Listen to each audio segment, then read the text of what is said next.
Hey guys, welcome to the stream. We got Rizzo here. We will give everybody a couple minutes to roll in. And as Raj told me to do, we're going to waffle a little bit. So Rizzo, I was looking at your X bio. It says you're the 8X Tetris World Champ. I wish I was that good at the game. But it was pretty funny. Raj was doing a little bit of research on him, and he pulled up his profile and saw that. And apparently, Raj spent a good amount of time searching for Tetris World Champs and trying to find them on the leaderboards. But apparently, he's trolling. So cool. Yeah. So you're with Traders Wealth Lounge, correct? Yes. And we've chatted with Minx before, but maybe you can tell us about how you got started with them. Just found her on Twitter a couple of years ago. Yeah, 3 or 4 years ago. First group I really joined and stayed in. I forget how I ended up being one of the, I guess, quote unquote analysts there. I forget the origin story, but yeah, spent enough time in there. Felt like home. In the past, I was only trading by myself. So I think it was nice just hearing other people's opinions and stuff while I was trading myself, and then sharing my own insights and such. Right. So I guess what would you say your background is in trading, like where you got started? Where I got started was really just long-term investing. I think that's where most people get started when it comes to trading. Some maybe not, but yeah. So I got started really, really early. I started my long-term port, my joint port with my parents when I was 12. Oh wow. Yeah, really young. Decisions with them, like, hey, I want to invest in this? No, they didn't let me. They didn't let me press buttons back then. Okay. I was really just more so like, that was when I first took interest, started reading, started keeping up with the news and that kind of thing. So I think, yeah, my older brother's first job was at the Dow. So he'd always bring home paperwork and always talk about things at the dinner table that, I was like, you can park your money somewhere and have it make money for you. Well, right. So, I think we lost him. All right. Yeah, we lost him. All right, we'll wait till he comes back. A second to get back. Right. So we'll do a giveaway a little bit later on once we get him back in here. Once we get 100 likes, so we'll do 100 likes. We'll give away a couple $200 credits. You can use them for new assessments, and that'll stack with whatever promotion we're running. Which right now, happy 1 year anniversary to the team, and everybody's trading with us because we are 1 year in now at the futures desks. Pretty exciting stuff. It's been a year. A lot of new traders, a lot of new people. It's been a lot of fun, and we're pretty excited about where we're going to go with it. And look who's back. There we are. Just disconnected. Yeah, no problem. Cool. So, so at what point did you start making your own choices? Did you start with your own choices with investments, or did you go right to how can I just investments? They gave me a little more control before I reached 18 because I really wanted my own account, just my own personal account. Couldn't open it here till you're 18. So fundamental research, or how are you? Yeah, fundamental for the most part. Nothing really technical. Only technical was like trend following, really, when it came to long term. It was just like based on a weekly chart. So you still time your entries, or would it be once you figured out that was the one you would just get in? Ideal entries, yes. So I didn't feel the need to be too exact. Yeah. Are you still holding those investments today? Not with those averages, because I've averaged up. Okay. Just continuously been adding to those. So right. Cool. So at what point? I know you switched over more to technical, at least somewhat, right? Yeah. You're kind of a TPO guy, market profile, Dalton. How'd you get into that? What was that like? Did you do anything in between? Did you start with something else? Yeah. Technical. In between. Well, yeah. When I turned 18, that was when I, had my own account, discovered day trading, started with small caps, realized I was not very good watching a 5-minute chart or a 1-minute chart back then. Small caps didn't really serve me any good, and then discovered futures shortly after, and I felt like that was a little bit more of my style. Was it prop that got you into futures, or was it No, you just like the no, just like the. I mean, obviously, I started with micros to begin with. I'd not even close to enough margin to be trading size. So even back then, I was still trading moving averages, VWAPs, highs, lows, that kind of thing. And then one day I came across, I think it was a YouTube stream. Someone back then was streaming on or posted on YouTube a video with simply a chart with a volume profile attached to it. And then I think just seeing where price reacted and pivoted off of those nooks and crannies of the profile, it like instantly, like something just clicked in me instantly. Yeah, pattern recognition going on. Yeah, I just made it very easy to not necessarily like know where price was going, but like sort of give me an understanding for why price may be doing what it's doing.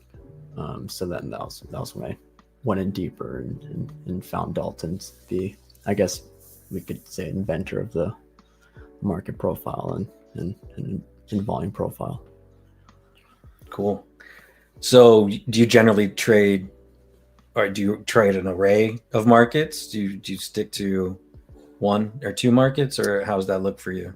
On an intraday basis, I prefer ES and NQ. NQ more so right now. If things are moving in the gold markets, crude markets, I'll try to get myself involved there. But for those, I prefer cleaner setups on the larger time frame, where I have a clear understanding for what the higher time frame is trying to do, and then trying to execute on intraday. All right.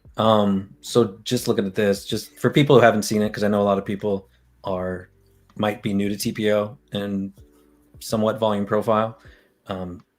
That's what it's showing right here. So those are daily TPO with volume profile candles in a sense.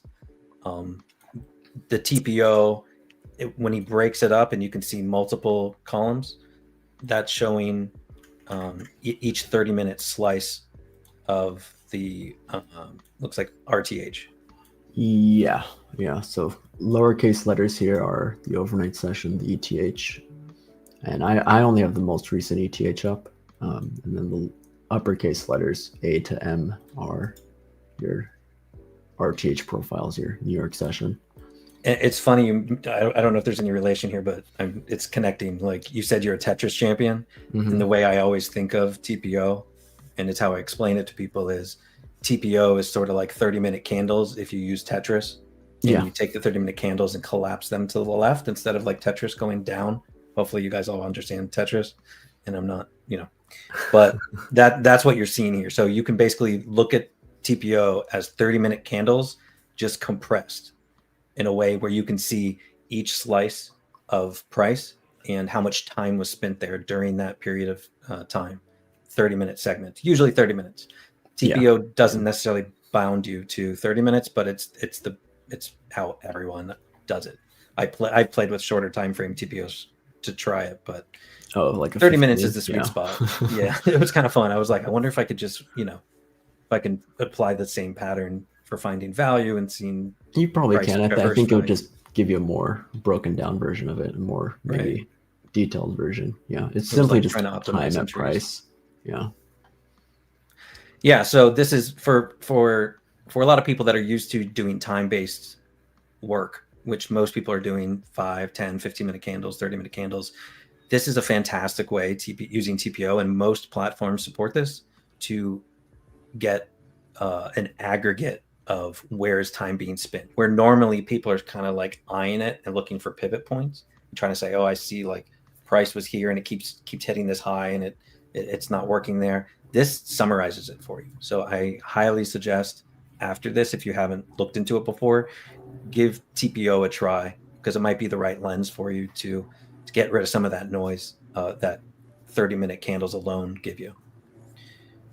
Cool. So this is current market. This is NQ.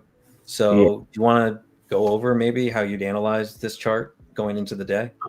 Today, well, I got most of my stuff or most of my trading done during the ETH. So I would have to just imagine that we hadn't we haven't had these 2 sessions yet. Okay. Right. Like going Maybe into cut it last off, night's yeah, session. you can. We really just had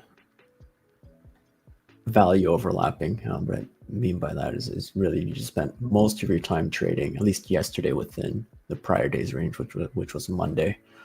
Right. So value was So unchanged. value being, if people don't use that term, again, I'm trying to hit everyone here, but value is generally where price is being accepted.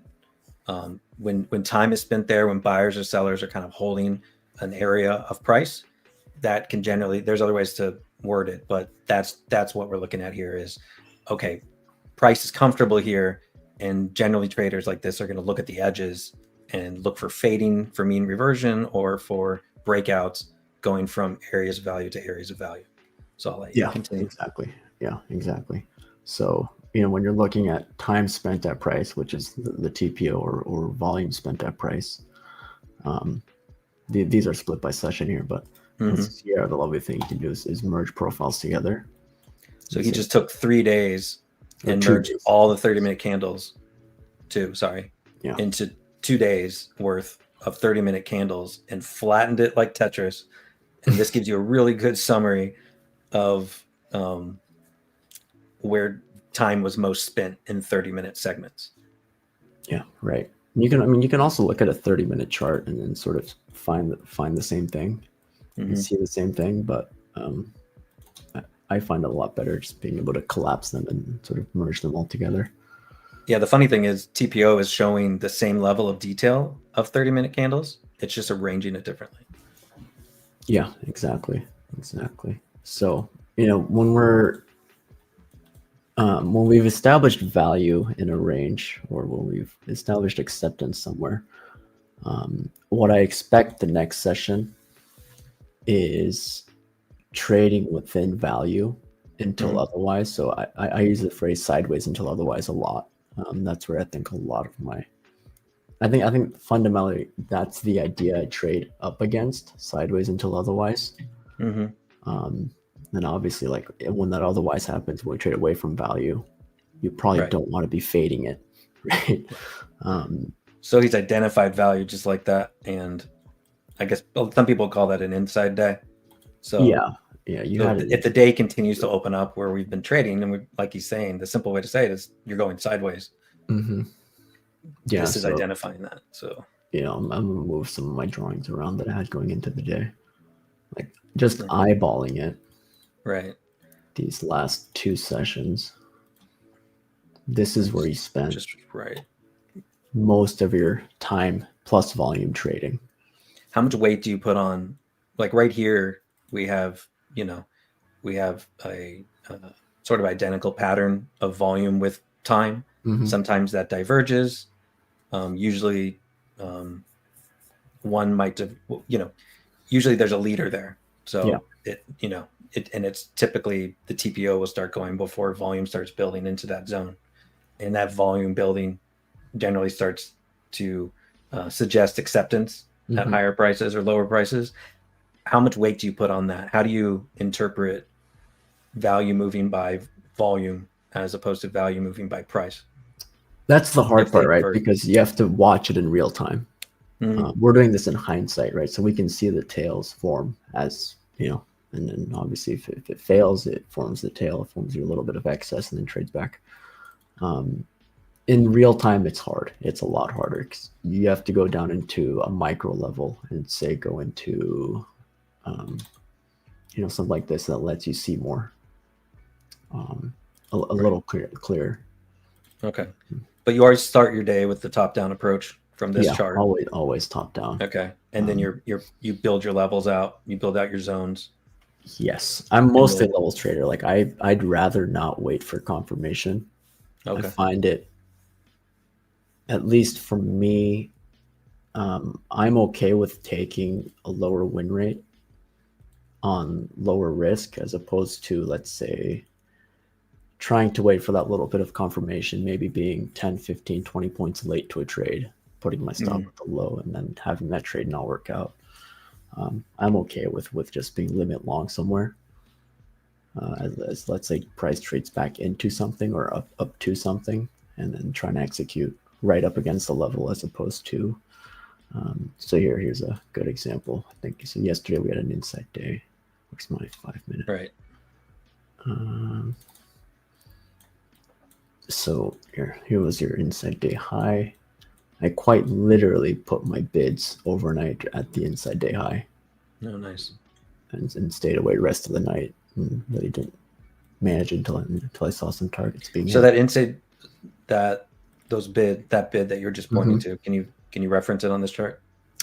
Yeah, so there I'm going to that I period, which was yesterday's high. It's a little easier to see if I do that. Okay. So there's that 590. That peak, right? Which to some people, that overlaps with some people just look at daily candles, and that might be a great strategy for you, and it's working. And that would be those tops. I mean, that top of that day, and that's where he took that long.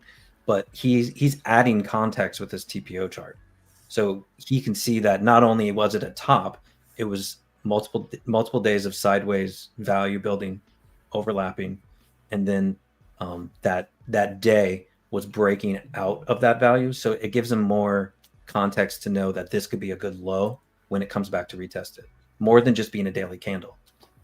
Yeah, exactly. And especially if you have it merged here, you can see that this is where what we call, or what TPO traders, what auction market traders call a shelf, more so a shelf where volume suddenly tapers off like this. I like to I prefer using the volume profile over the TPO for like closer, more exact levels. Since this was like a 25 point range from this 6-7, this shelf at like 670 up into yesterday's highs, I just felt right to make it a zone and just sort of watch this whole 20 points as a whole.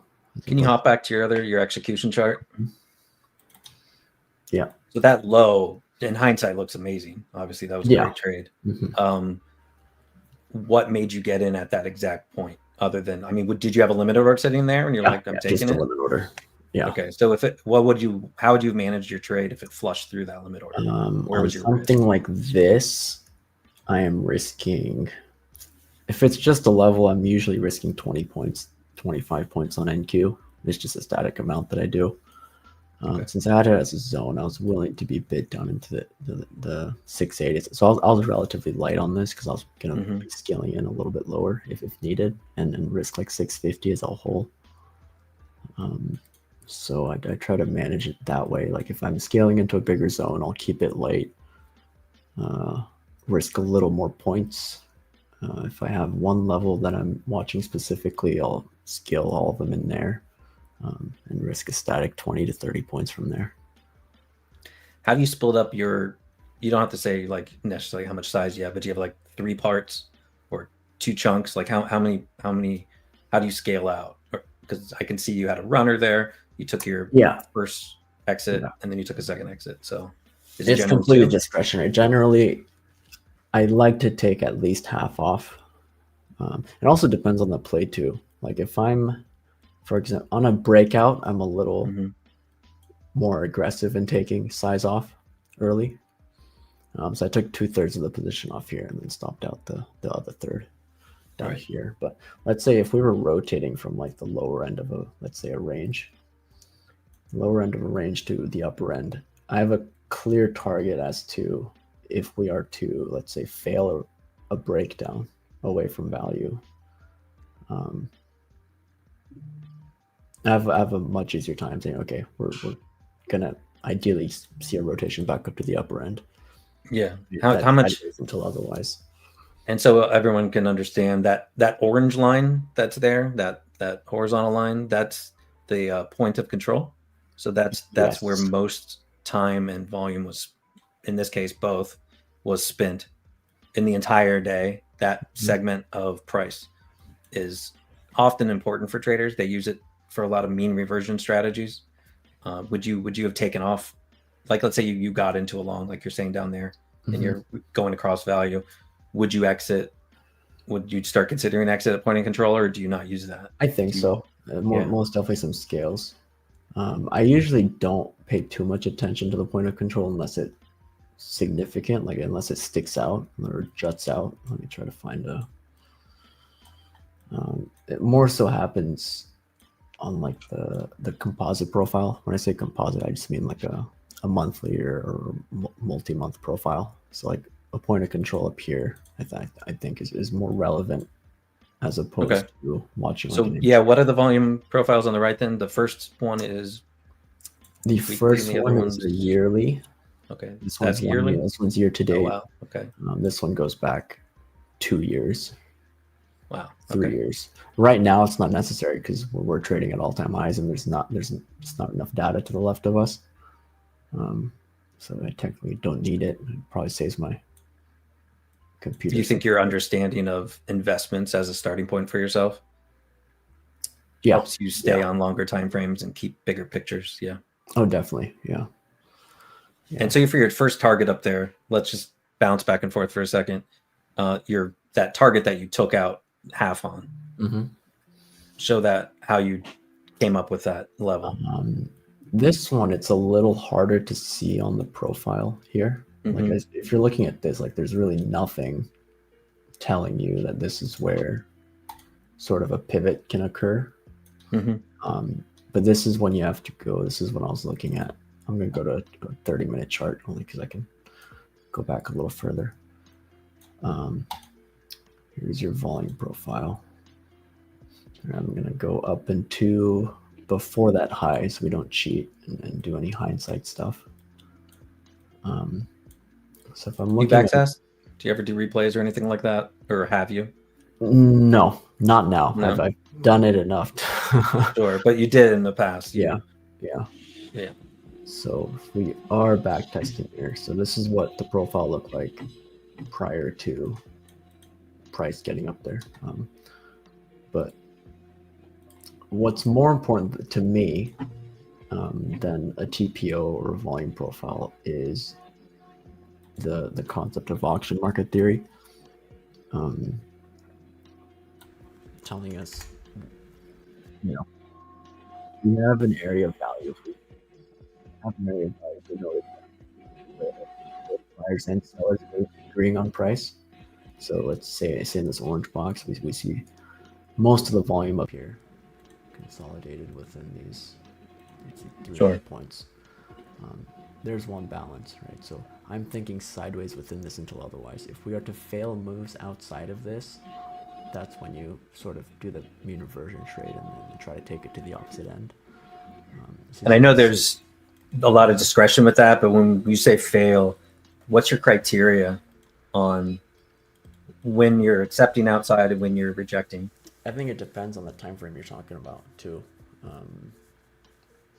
Because you can see this on a 5-minute chart or even like a 1-minute chart, right? If we're looking at a range intraday, we see failed auctions all the time. When we're looking at a daily one, you're probably not going to want to be looking at a 1-minute chart and sort of deciding. That's going to get you chopped up because those levels aren't typically like just single price points. They're more so like ranges. If we're looking at it on a daily basis or a weekly basis, you simply just want to see time and volume spent. Sure. Where I guess you want to see it. So when do you had footprints up? Is that sort of because do you use it, or is that you rarely. Kind of okay? Rarely. Is that for like the big trades? You're just trying to see if context is changing. If I'm watching it intraday, if I'm watching it all day, it's just like too much for me to watch, or it's too much information for me. I'm usually just watching that for when I do limit long or get into a position. I just want to see some sort of tapering going on. When I mean taper, I just want to see a lack of interest from one side to continue moving in that direction. So if we go to like a 1 minute, I'm just gonna zoom in on one specific profile. By the way, guys, I think we just have a few likes left, and then we'll open up the link for the giveaway. If you could just on YouTube like the channel, it helps us. Yeah, like this sort of 120 lot up here skews this profile, but I simply just want to see a taper, just a lack of interest from sellers. If we are to push this higher, right? I want to see decent. Is that time based? On there. No, this one's a candles. Minute. I'm usually on a 5 minute. Okay. On ES, I actually have a range one, a little different, but yeah, I'm all over the place in terms of my charts and whatnot. No, it's actually pretty good.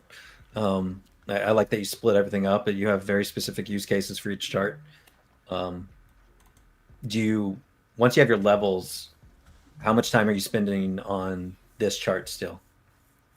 Are you always hopping back between the two? No, because once I do my levels, I know where they are. So once I plot my levels, they get plotted on my chart. I saw, I think it was SMB Capital did a video, and I always reference it, but to kind of give yourself two modes, right?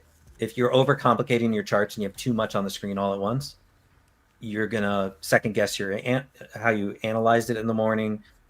We're always looking for ways to overmanage our positions, and if you have too much information, you're going to be destined to do that.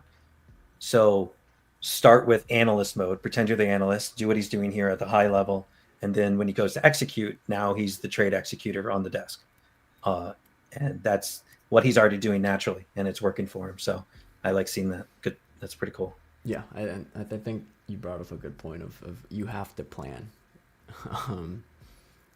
So you're if you're going into the session blind and then like constantly flipping back charts over like the higher time frame, lower time frame, and then you're starting to see new things as like price approaches there. You're starting to see different things. Like you plan to fail if you didn't plan. Yeah, you're gonna make up reasons. Your fear's kicking in. You're looking for a way out. You'll come up with one. Yeah, like there are many times today in which I kind of wanted to buy the dip. I gave it one attempt as we backtested this high, as we backtested yesterday's highs. Just based off the idea that like you fail a breakout, like there's no reason for you to be buying. So I gave it that one attempt, took a loss on it, and called it. Nice. This RTH session. All right, looks like we hit 100. Raj, you want to drop that link?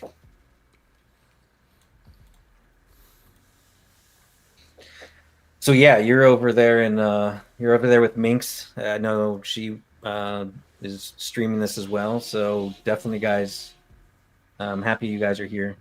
She does good work in the space, so we appreciate that. But you're in there. You said you stream sometimes when you're in the mood. But do you post your screenshots and stuff? Do you kind of post your trades over there? I'm there all day.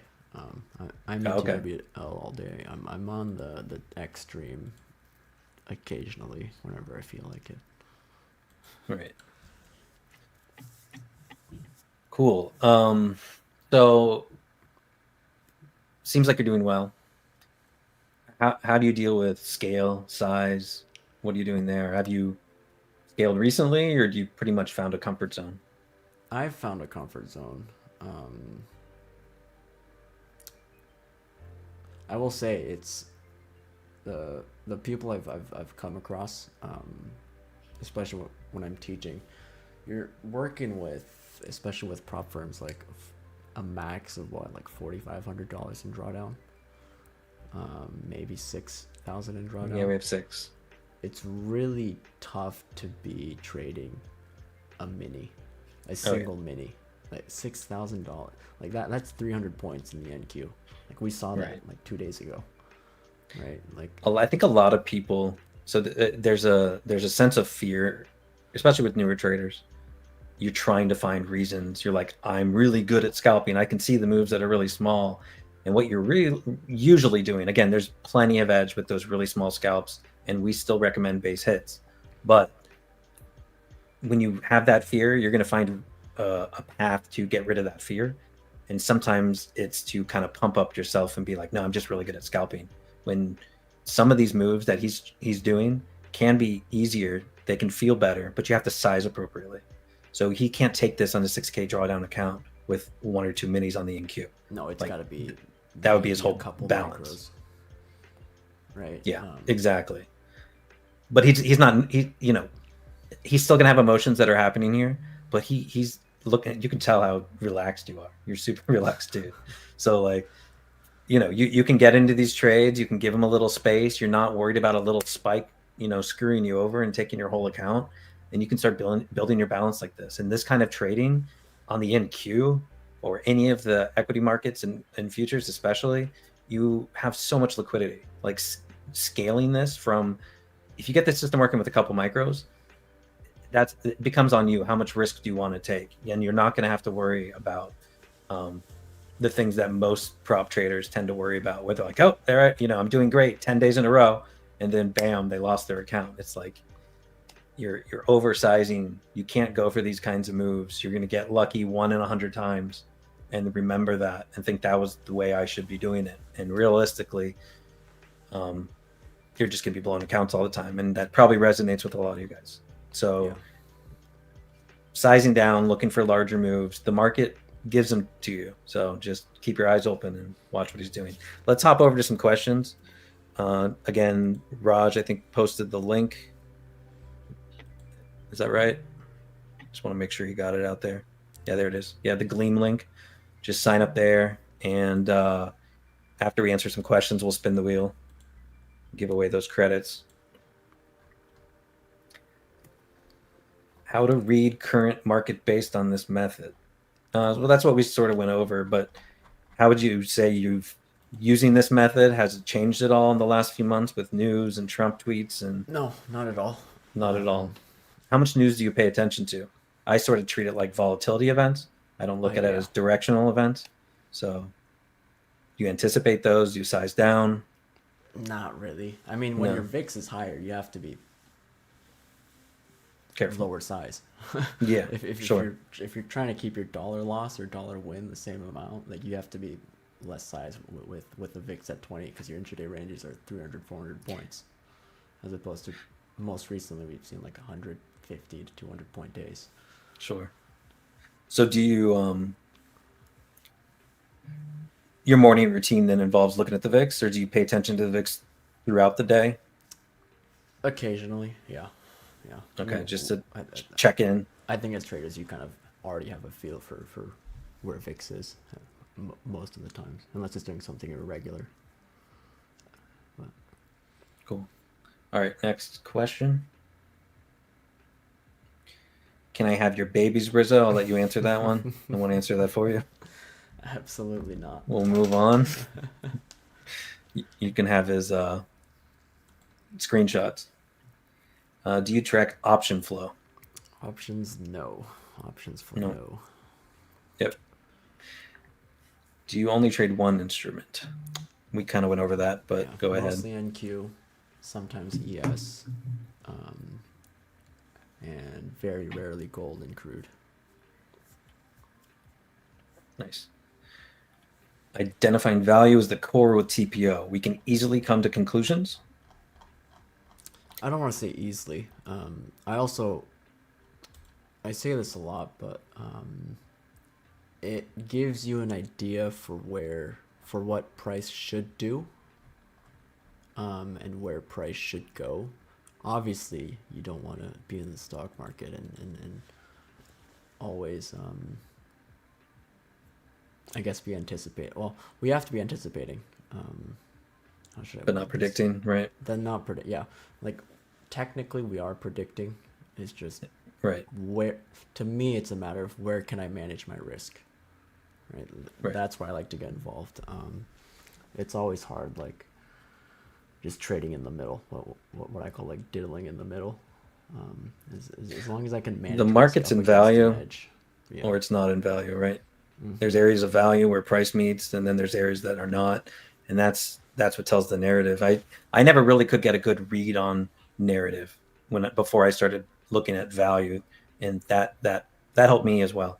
So Rizzo and I are very similar in how we're analyzing markets, so we relate here. But I I think a lot of people go into the market and they're kind of getting some signals. A friend said, oh, gold's ripping, and that's sort of their narrative for the day. There's something to it, right? Gold's volatile, gold's been going up for days. I mean, there is something to that. But when you want to break it down to price is at a certain range and it breaks the range, where's it going to go to? Well, it's very often price goes to a historical, usually the most recent historical time where price ranged before in another price area. And using those narratives, you can get a sense for if we're going sideways, where's the most time we've spent going sideways. And if we break out of that, then people are going to be making a lot of decisions. And when people make a lot of decisions in the market can go imbalanced and head higher or just reject and go back into that range again. So that structure can give you it can give you a better shot at anticipating what might happen. Again, you still don't know if John at Goldman Sachs is offloading, 20,000 contracts of NQ, and you think, it's ripping, and you're like, well, this has to go higher, and it has to go higher. You don't want to stick to that. You want to have a bias because of the overall market structure. But if you see it dumping, and it's dumping, and contracts are just being offloaded into the market, that might change what goes on, and you just never know who's going to step in, what. And it's not usually one person, it's just how markets interact with each other, how these buyers and sellers are just, some people are trying to take trades, again, someone like Goldman is going to be working for maybe a country and, purchasing NQ or hedging using futures. There's so many different reasons. You can't know exactly what it is, despite what certain gurus say in the space, things happen. You just can't predict what events are going to happen and when people are going to bring in liquidity or take it out. So yeah, kind of a long-winded answer. We'll give a couple more minutes on the giveaway and then we'll sign up and then we'll do that spin and I'll let you say the names, Rizzo. We like to let the guests say the names. Okay. so they because they're usually hard to say. If you have a strategy that works, how do you get out of your own way and not overtrade, revenge trade, or go on tilt? I mean, my strategy doesn't require me to be in a trade. Can I? Sure. But especially with my strategy, I prefer to only play one side. So I tend to play the long side. Very, very rarely you see me short. I think yesterday I put on a little short up here, but most of the time I'm long, only because I don't want to be making too many decisions. So I'll take scales, but in the past I had an issue with being in a position, seeing it approach the target, and then questioning myself, do I flip short here? Do I take it all off here? Do I hold full position for the next target? I just cut that out the equation and just say I'm going to scale, hold. And if I extract what you're saying, I think it comes down to having a plan, right? Yeah. It's easy to overtrade if you don't have a plan and a clear strategy of what you're doing. He knows what he's doing. He comes into the space, and it's not he knows what he's doing in the sense that he's always right here or always wins. He has a system. He looks for value. He's got a few conditions or trade ideas that he can come up with. If it breaks and it doesn't reject, then he'll look for retests maybe or for longs, or he'll take the breakout maybe if there's enough volume. And that's all he waits for. So there is no over trading because he's not going to diddle in the middle. He's not going to say, oh, look, price is moving really fast. I need to get on this. That has nothing to do with how he trades. Yeah. He will miss out on those trades because he's got a system that is profitable for him that he can stick to. I mean, here's a good example here. That's edge. Of not diddling in the middle. All my trades, I think yesterday, all initiated from the same level. Whether it was a long here that failed, a short here that worked, a long here that failed, a long here. Raj, can you put that on there? Oh yeah, it might be helpful. Right, so I had two levels going into that day, which was one up here and one down here. Mm-hmm. I'm quite literally only executing at my levels that I have going into the day. Same thing as today. Right, like I'm missing out on this 120 point long. Right. But he's cool about it. You know what I mean? He's here to make money. He's not here to chase price and be like, oh, I finally caught that one. because for every one he catches when he's doing random stuff, statistically and in high probability, he will screw up his account. Mm-hmm. So, yeah, that's why systems and plans are amazing, and it's how you need to start looking at the market. It's hard in the beginning because you're just seeing so much and there's so much noise, and it's hard to organize it and keep it clear as a big picture and the story it's telling. But I like to think of it as when you're driving in a car and you're first learning how to drive, there's a few rules that you're trying to pay attention to. You're like, I need to stay in my lane. If I'm going to change lanes, I turn on my turn signal, I check. You're doing these really basic operations, but you're not a really good driver. So if someone's like coming out of an intersection and something else is happening, or you see someone kind of like pulling up beside you and you're looking in your side, like those things you have to have screen time to understand, and that way driver time. But those are intuitions you have, and as well as it's pattern recognition. So once you can put that whole big picture together and you can get to that point, that's the point where you can start thinking about sizing up and everything like that. Don't do it before that. Protect your capital, or you'll never be able to play in the game when you're ready to drive. You'll be driving a beat up car instead of the car you want, So take that into consideration. What is the trading platform you're trading with? Sierra Chart. So they do a good job with TPO. They do. If you're not willing to spend the time to learn using the platform, I would not. Yeah, it's not.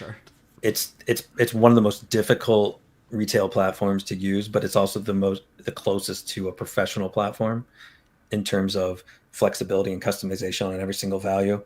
And if you want to build your own view on the charts, it's got functionality built in there, so you can basically like mix and match data from different charts into a new chart and create your own indicators without writing any code. So super powerful, but like he said, you're not going to install it and feel like you just got a new iPhone. It's going to be feels like you went 30 years into the past and you're painfully setting everything up. It's a good reward, but it's a pain. I have a big history with Sierra Charts, but if you do use it, they have great fills live. We support Teton routing in live, which is their native. Teton. Yeah. So you will get better fills with that. It's got lower latency, and the data feed is great too. So if you want to use it with us, absolutely, we totally support it. We love it. And you'll use Rhythmic during the assessment, and then when you get to live, we'll switch you over to Teton. It's even a little cheaper execution cost. Okay. When you have multiple side days, there's high probability of a breakout day next day. Not necessarily. It could be the case. I mean, so those are like the stats that. So we work with. We're friends. We don't have an official partnership, but we're friends with the Edgeful guys. They do a lot of really cool back tests to kind of derive some of these stats that people want to know. And those are good stats to know, right? If you're at an extreme of 6, 7 multiple side days, and you're like, okay, well, 6 or 7 there's a really high probability that we might go long. That might influence your decision making if you have that kind of a stat, but the nuances of what's happening on that day is more important than just that one stat in isolation. I think anyway. So I don't know what you think about that. Yeah, and also side days could be interpreted as multiple different things, right? Sure. So. Yeah. Tough. Yeah, but I like the stat-driven thinking, so that's good. Next one, Raj. Does TFD provide motive wave licenses? No. We have a partnership with Delta Trader, and we do provide that for Rhythmic. It's a really cool. It doesn't actually have TPO yet, but I'm working on them with that. But it has really good order flow and volume tools, as well as footprint and DOM. So if you want like a nice high-end platform like that, we have that. If you sign up for Rhythmic, it works with that. It'll also work with Product X, but we don't include it for free yet. We're figuring something out there to make it work. But yeah, if you sign up for our Rhythmic account, Delta Trader, but not Motive Wave. Forcing trade over ignoring my plan and locking risk has been doing more harm than anything. therefore, after this, I can focus on my plan. Fantastic. That's what we're hoping. A few people to get something out of this. All right, let's spin the wheel, and then we'll answer a few more questions after that. Oh my God. It's going to crash Raj's computer. That's a lot of names. We need you to read every single one of them. I just see lines. Yeah, it's chaos. I think next week we need the marbles game. Everyone loves the marbles.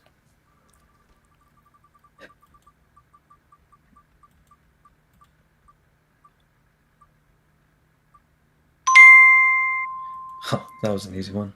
Mike Smith, easy. All right, Mike, you're getting a $200 credit. Raj will send you an email.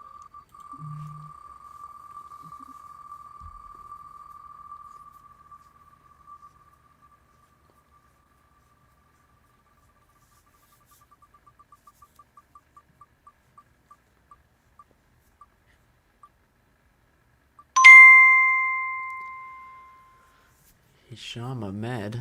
Okay. There you go. Not bad. I don't recognize. Congrats, guys. Very cool. Do we have any more? Oh, all right. I guess we're doing 3.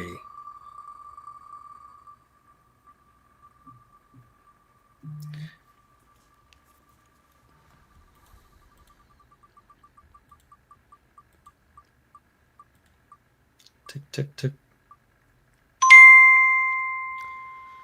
And Franco. All right, cool.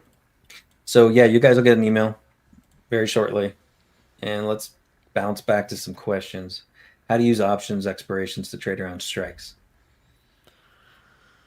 I don't worry about that too much. Yeah. When I'm I don't either. Options, they're like leaps or multi-month swings. Yeah. I know people see a lot of value in it, and if that's how you can, find your levels and come up with narratives of price action and try to find good entries with risk, then I know that's very valid way of doing it, but that's different than sort of what we're looking at here. Too much information, again, will give you noise, and then you can't make decisions. So I know a lot of people say you have to look at options information or you don't really know what the market's doing. It's like you could still make money. What else we got? Rizzo, can we see the birds we hear every day? The window's closed right now, so that you guys won't hear them. But you guys heard the fountain earlier. When that was nice. A couple feet away from the window. But yeah, I know when the crows and birds start chirping, they get loud. All right. I think. Do we have any more questions, Raj? I think that's it. That's free. Okay. All right. Cool. All right. Well, again, use code MINX. That'll give you the best discount at all times. Right now, we've got 70% off our static accounts and 50% off our EOD accounts. And we're actually running a 48-hour flash on discounted resets. So if it's $25 less on the resets just to get people back in the game if they've been taking a break. So yeah, appreciate it. Hop in our Discord, hop in their Discord. We're talking about trading all the time.